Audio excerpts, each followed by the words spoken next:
काफी दिन पहले जब आदिपुरुष का ट्रेलर आया था तो मैंने चैनल पे एक पोल डाला था कि क्या तुम लोग चाहते हो कि मैं प्रभास है श्रीराम को वाल्मीकि रामायण के श्रीराम के साथ कंपेयर करते हुए एक डिटेल्ड एनालिटिकल वीडियो बनाऊं। तो उसमें लगभग 80% लोगों ने हाँ कहा है। इस वीडियो में हम लोग सिर्फ और सिर्फ प्रभास है श्रीराम और वाल्मीकि के श्रीराम के फिजिकल अपीयरेंस की तुलना करेंगे, क्योंकि इस वक्त इंटरनेट के ऊपर जनता दो धड़ों में बटी हुई है। एक वो है जो प्रभास को है श्रीराम सिरे से नकार रही है ये बोल के कि हमने अपने राम को कभी भी इस रूप में इमेजिन नहीं किया, राम ऐसे हो ही नहीं सकते, वो तो सौम्यता की प्रतिमूर्ति हैं, फॉर एग्जाम्पल रामानंद सागर के राम। और दूसरा ग्रुप सिरे से पहले वाले ग्रुप की बातों का खंडन कर रहा है और ये कह रहा है कि जाकी रही भावना जैसी प्रभु मूरत देखी तिन तैसी। हमें प्रभास के इस कैरेक्टर में श्री राम के दर्शन हो रहे हैं। अब देखा जाए तो दोनों ही अपनी अपनी जगह पे सही हैं, लेकिन इस वीडियो में हम लोग देखेंगे कि वाल्मीकि रामायण में वाल्मीकि जी ने अपने श्री राम को कैसे प्रस्तुत किया है। आई एम श्योर कि इस तरह की वीडियो तुमने मेरे चैनल पे पहले कभी नहीं देखी होगी। हाँ, इंटरनेट के ऊपर ऐसी काफ़ी सारी वीडियोज़ मिल जाएंगी, जैसे कि नित्यानंद मिश्रा जी की वीडियो है और भी कई सारी वीडियोज़ हैं जिन्होंने मुझे इस वीडियो को बनाने के लिए प्रेरित किया, लेकिन वो आदिपुरुष के कॉन्टेक्स्ट में नहीं है। इसीलिए मैंने खुद से वाल्मीकि रामायण के उन सारे श्लोकों के ऊपर रिसर्च की जो इस वीडियो में मैं प्रस्तुत करने वाला हूं। अब मैं यहाँ पे पहले ही ये डिस्क्लेमर दे देना चाहूंगा कि इस वीडियो का सोल पर्पस सिर्फ और सिर्फ आम जनमानस को वाल्मीकि रामायण और उसमें दर्शाए गए श्री राम के बारे में एजुकेट करना है, क्योंकि ऐसे बहुत लोग हैं जिन्होंने वाल्मीकि रामायण नहीं पढ़ी है। तो शायद इस वीडियो के बाद उनमें ये जागरूकता है कि उनको भी एक बार खुद से वाल्मीकि रामायण पढ़ लेनी चाहिए। अब वैसे तो पूरी वाल्मीकि रामायण में ही कई जगह ऐसे बहुत सारे श्लोक हैं जहां पे हमें श्री राम के बारे में, उनके फिजिकल अपीयरेंस के बारे में काफ़ी कुछ पता चलता रहता है अलग अलग जगह पे। लेकिन एक ऐसा प्रकरण आता है जहां पे मोस्टली चीज़ें डिस्क्राइब कर दी गई हैं एक ही जगह पे। जब हनुमान जी माता सीता से मिलने अशोक वाटिका आते हैं, तब सीता माता उनसे श्री राम के फिजिकल अपीयरेंस के बारे में पूछती हैं ताकि वो आश्वस्त हो सके कि हनुमान जी श्री राम के ही दूत हैं, रावण का कोई छल नहीं। तब हनुमान जी माता सीता के सामने अपने शब्दों में श्री राम का वर्णन करते हैं, उनके रूप का वर्णन करते हैं। सुंदरकांड के 35वें सर्ग के श्लोक नंबर 15 से श्लोक नंबर 20 तक। अब जो लोग सिर्फ आदिपुरुष के कॉन्टेक्स्ट में इस वीडियो को देखना चाह रहे हैं, श्री राम के रूप का वर्णन सुनना चाह रहे हैं, उनके लिए श्लोक नंबर 20 बहुत ज्यादा इंपॉर्टेंट होने वाला है, तो पूरी वीडियो को ध्यान से देखिएगा। तो श्लोक नंबर 15 कहता है, विपुल अंशो महाबाहु कंबु ग्रीव शुभानन गूढ़ जत्रु सुताम रक्षो रामो देवी जनश्रुत। उनके कंधे मोटे, भुजाएं बड़ी बड़ी, गला शंख के समान और मुख सुंदर है। गले की हसली यानी कि ये जो हड्डी जिसको हम आजकल ब्यूटी बोन बोलते हैं, ये मांस में धसी हुई है और नेत्रों में लालिमा है और वो लोगों में श्री राम के नाम से प्रसिद्ध है। इसी तरह श्लोक नंबर 16 कहता है, दुंदुभि स्वर्ण निर्घोष स्निग्ध वर्ण प्रतापवान समह सम विभक्त अंगो वर्णम श्यामम समाश्रित। उनका स्वर दुंदुभी के समान गंभीर है और शरीर का रंग सुंदर और चिकना है। वो प्रतापवान है, उनके सभी अंग सुडोल और समान है यानी कि सिमेट्रिक हैं। उनका स्किन कलर सांवला है। अब इन दो श्लोकों में हनुमान जी ने श्री राम के रूप का एक संक्षिप्त वर्णन किया है, लेकिन श्लोक नंबर 17 से लेके 20 गूढ़ श्लोक हैं, यानी कि इन शब्दों का सही अर्थ समझने के लिए इन पे लिखी काफ़ी सारी टीकाएं पढ़नी पड़ती हैं। लेकिन यहाँ पे हम जो अर्थ गीता प्रेस की वाल्मीकि रामायण में लिखा हुआ है वही कंसिडर करेंगे। ये गूढ़ श्लोक क्यों है वो भी तुम लोगों को समझ आ जाएगा, क्योंकि इनमें काफ़ी डिटेल में राम जी के रूप का वर्णन किया गया है। श्लोक नंबर 17 श्री राम के बारे में कहता है, त्रिस्त्रस्त्रि प्रलंबश्च त्रिसमस्त्रिषु चोन्नत त्रिताम्रस्त्रिषु च स्निग्धो गंभीरस्त्रिषु नित्यश।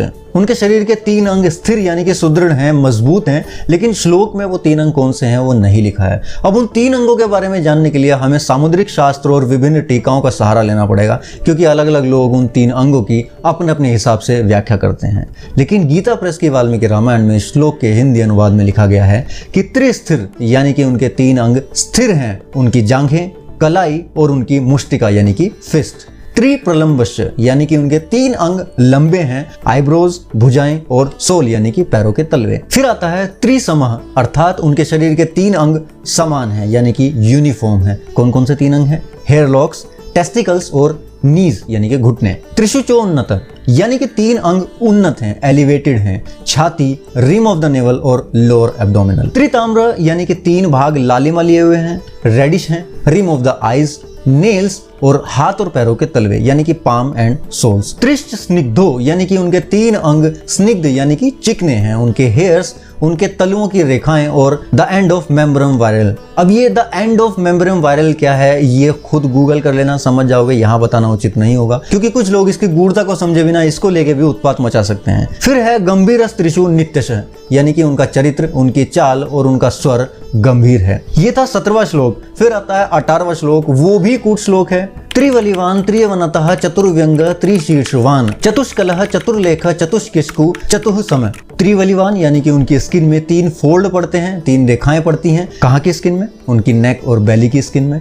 त्रियवनतः उनके 3 अंग धसे हुए हैं, पैरों के तलवों के बीच के भाग, तलवों की रेखाएं और निपल्स।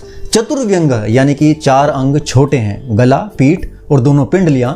कुछ टीकाकारों ने दोनों पिंडलियों को एक ही अंग माना है और चौथे अंग के रूप में अगेन मेम्ब्रेन विरल को ही रखा हुआ है। त्रिशीर्षवान यानी कि उनके शीर्ष पे यानी कि सिर पे बालों में 3 भंवर बनते हैं। यहाँ पे हमारे सिर पे जो भंवर बनते हैं ना बालों के, उन्हीं की बात हो रही है। चतुष्कलह उनके अंगूठों के नीचे 4 रेखाएं हैं जो कि उनके चारों वेदों के ज्ञाता होने को डिनोट करती हैं, ऐसा कुछ टीकाकार कहते हैं। चतुर्लेखा और माथे पे 4 रेखाएं बनती हैं। चतुष्किस्कु यानी कि उनका माप 4 हाथ का है, यानी कि 4 क्यूबिट्स की उनकी लंबाई है। अब इंटरेस्टिंग बात यह है कि वेस्ट के भी कई सारे विद्वानों ने भी इस 4 क्यूबिट्स की लंबाई को मनुष्य की आइडियल लंबाई के रूप में मान्यता दी है। जैसे कि लियोनार्डो दा विंची की भी एक बहुत ही प्रसिद्ध रचना है द विट्रूवियन मैन, जिसको कि the proportions of the human figure after Vitruvius के रूप में डिस्क्राइब किया गया है। एक्चुअली ये लियोनार्डो की ये जो रचना है एंशिएंट रोमन आर्किटेक्ट विट्रूवियस के लेखों पर ही आधारित थी, जो कि उसके नाम के पीछे का कारण भी बनी। लेकिन इंटरेस्टिंग बात यह है कि लियोनार्डो की ये रचना सुंदरकांड में हनुमान जी के द्वारा डिस्क्राइब किए गए श्री राम के फिजिकल अपीयरेंस के साथ काफी ज्यादा मेल खाती है। तो ऐसा भी हो सकता है कि विट्रूवियस के अपने लेख वाल्मीकि रामायण में दर्शाई गई पुरुषोत्तम यानी कि आइडियल मैन की परिभाषा से ही इंस्पायर्ड हो। हो सकता है। तो यहाँ इस श्लोक में श्री राम की लंबाई चतुष्किस्कु यानी कि 4 क्यूबिट्स यानी कि 6 फीट बताई गई है। लेकिन कुछ टीकाकारों के अनुसार चतुष्किस्कु का अर्थ है कि श्री राम की लंबाई उनकी खुद की क्यूबिट की 4 गुना थी। फिर है चतुसम, उनके 4 अंग समान हैं, दोनों गाल, दोनों भुजाएं, दोनों जांघें और दोनों घुटने। फिर आता है हमारा सेकंड लास्ट श्लोक, श्लोक नंबर 19। चतुर्दश समद्वंद चतुर्दंष्ट्र चतुर्गति महोस्त हनुनासश्च पश्च स्निग्धोष्ट वंशवान। चतुर्दश समद्वंद यानी कि यहाँ उनके 14 अंगों की बात हो रही है, यानी कि शरीर में जो भी 14 पेयर्स होते हैं बॉडी पार्ट्स के वो सब समान हैं। वो कौन से 14 पेयर्स होते हैं? 2 आईब्रोज, 2 आईज, 2 नोस्ट्रिल्स, 2 ईयर्स, दोनों लिप्स, दोनों निपल्स, दोनों शोल्डर्स, दोनों एल्बोज, दोनों फोर आर्म्स, दोनों नीज, दोनों टेस्टिकल्स, कमर की दोनों साइड्स, दोनों हाथ और दोनों पैर। चतुर्दंष्ट्र यानी कि उनके दांतों के आखिर में जो दाढ़ें होती हैं वो शास्त्रीय लक्षणों से युक्त हैं और शार्प हैं। चतुर्गति उनकी जो चाल है वो 4 प्रकार की बताई गई है हनुमान जी के द्वारा।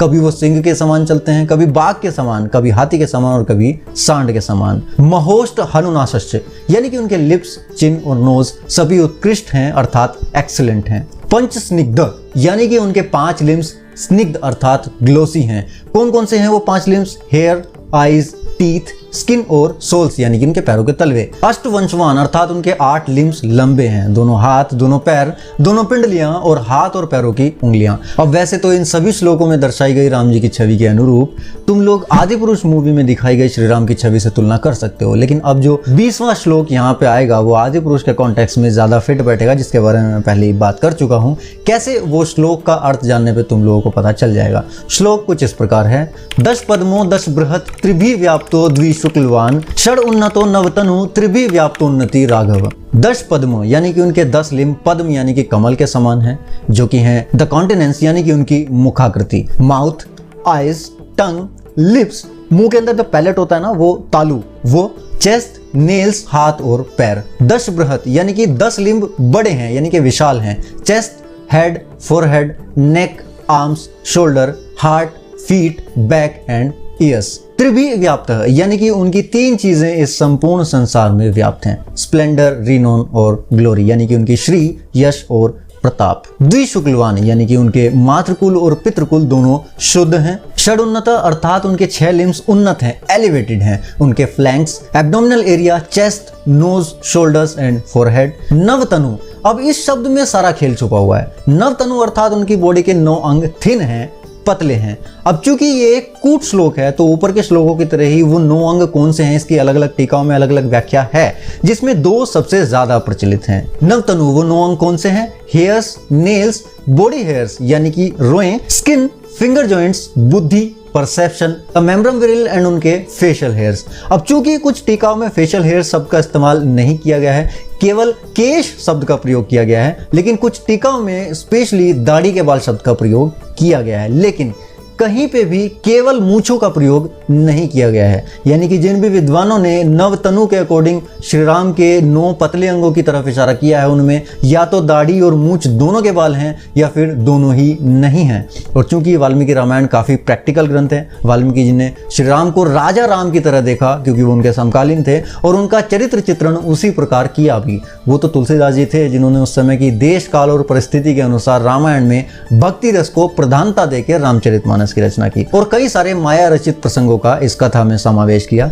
लेकिन अगर वाल्मीकि रामायण की दृष्टि से देखा जाए तो रामायण काफी ज्यादा प्रैक्टिकल ग्रंथ है। इवन वहां पे राम सेतु बनाते हुए भी उसको एक बड़े ही एक्सीलेंट आर्किटेक्चरल स्ट्रक्चर के रूप में दिखाया गया है, जिसको बनाने के लिए वानर सेना ने कई प्रकार के मटेरियल्स इकट्ठा किए थे। वो सिर्फ पत्थरों से नहीं बनाया गया था। तो अगर प्रैक्टिकलिटी के तौर पर देखा जाए तो श्री राम जब अयोध्या में थे तब भले ही वहां पे नाई वगैरह थे जो उनके बालों का और शेविंग का ध्यान रखते थे, लेकिन वनवास काल में उनके पास ऐसी कोई सुविधा नहीं थी। और वैसे भी कोई पति जब अपनी पत्नी के विरह में हो और उसकी खोज में हो तो क्या उस वक्त उसको जंगलों में रह के शेविंग करने या स्टाइलिश मूछें रखने की फुर्सत होगी? इसलिए मैंने कहा था कि आदिपुरुष मूवी के कॉन्टेक्स्ट में ये श्लोक नंबर 20 काफी ज्यादा इंपॉर्टेंट है। खैर, मेरा इस वीडियो को बनाने का मकसद सिर्फ और सिर्फ वाल्मीकि रामायण के अकॉर्डिंग श्री राम के रूप का वर्णन करना था, ताकि आम जनमानस को भी उस छवि का एक हल्का सा अनुभव हो सके। और जिसको डिटेल में ये सब जानना है वो खुद वाल्मीकि रामायण पढ़ के इन सब चीज़ों को विस्तार में जान सकता है, क्योंकि इस सुंदरकांड के प्रसंग के अलावा भी काफ़ी सारे प्रसंग हैं जहाँ पे श्री राम के रूप का चित्रण किया गया है वाल्मीकि रामायण में। बाकी तुम लोग कमेंट्स करके बताओ कि तुम्हें मेरी ये कोशिश कैसी लगी। अगर पसंद आई तो लाइक और कमेंट करना ना भूलिएगा,